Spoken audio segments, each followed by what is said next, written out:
Hello बच्चों, कैसे हैं आप लोग।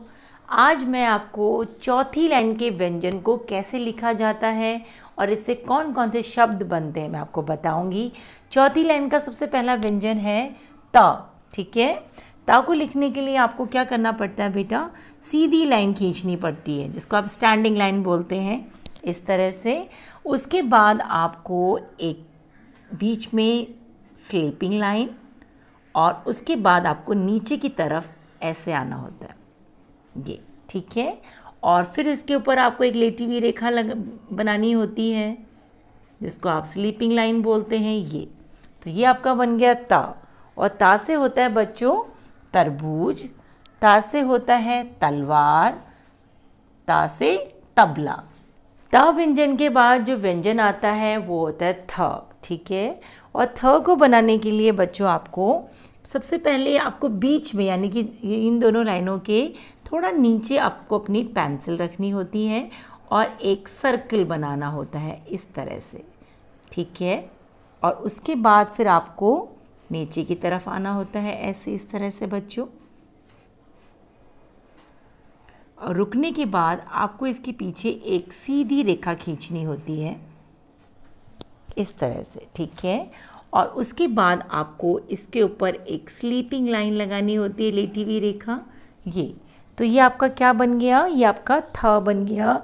और थ से होता है थर्मस, थ से होता है थन, थ से होता है थैला। अच्छा बच्चों, थ व्यंजन के बाद जो व्यंजन आता है वो होता है द व्यंजन। ठीक है, और द को लिखने के लिए आपको क्या करना होता है, आपको इन दोनों लाइन के बीच में एक टिक लगाना होता है इस तरह से, स्टैंडिंग लाइन जैसा।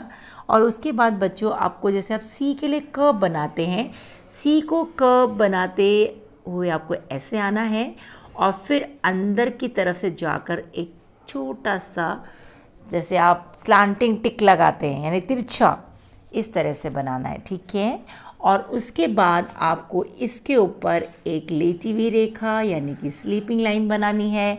तो ये आपका द बन गया। और द से होता है बच्चों दर्जी, दा से होता है दाल, दा से होता है दांत। द व्यंजन के बाद जो व्यंजन आता है वो होता है ध। अब मैं सिखाऊंगी ध कैसे बनेगा बच्चों। उसके लिए आपको क्या करना पड़ता है बच्चों, आपको यहाँ पर यानी कि लाइन पे टच नहीं करना है, पहले आपको एक सर्कल बनाना है और सर्कल को बनाते हुए लाइन को छूते हुए बच्चों आपको इस तरह से नीचे की तरफ आना है और फिर थोड़ा अंदर की तरफ लेके जाना है ऐसे। ठीक है, उसके बाद जहाँ पर मेरा ये पेन रुका हुआ है वहीं से वापस आपको आना है और नीचे की तरफ यानी जैसे आप कर्व बनाते हैं इस तरह से बच्चों आपको ये ऊपर की तरफ लेके जाना है। ठीक है, और उसके बाद आपको इसके साथ एक सीधी रेखा खींचनी है ऐसे। ठीक है, धा हमेशा पूरी लाइन धा के ऊपर नहीं आती है बच्चों, तो आपको यहाँ से इसके ऊपर एक लेटी हुई रेखा यानी कि स्लीपिंग लाइन लगानी है। ठीक है, तो ये हो गया आपका ध। और धा से होता है बच्चों धन, धा से होता है धनुष और धा से होता है धावक।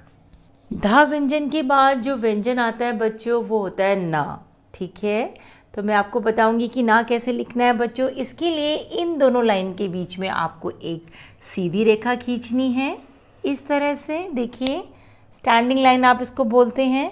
और इन दोनों के बीच में एक सीधी रेखा खींचनी है, स्लीपिंग लाइन, लेटी हुई रेखा। और उसके बाद ऐसे घुमाते हुए सर्कल को इस तरह से बनाना है। ठीक है, और उसके बाद बच्चों आपको इसके ऊपर एक लेटी हुई रेखा खींचनी है यानी कि जिसको आप स्लीपिंग लाइन बोलते हैं। ठीक है, तो ये क्या बन गया आपका, ये आपका बन गया न। और ना से होता है नल, ना से होता है नाशपाती, ना से होता है नमक।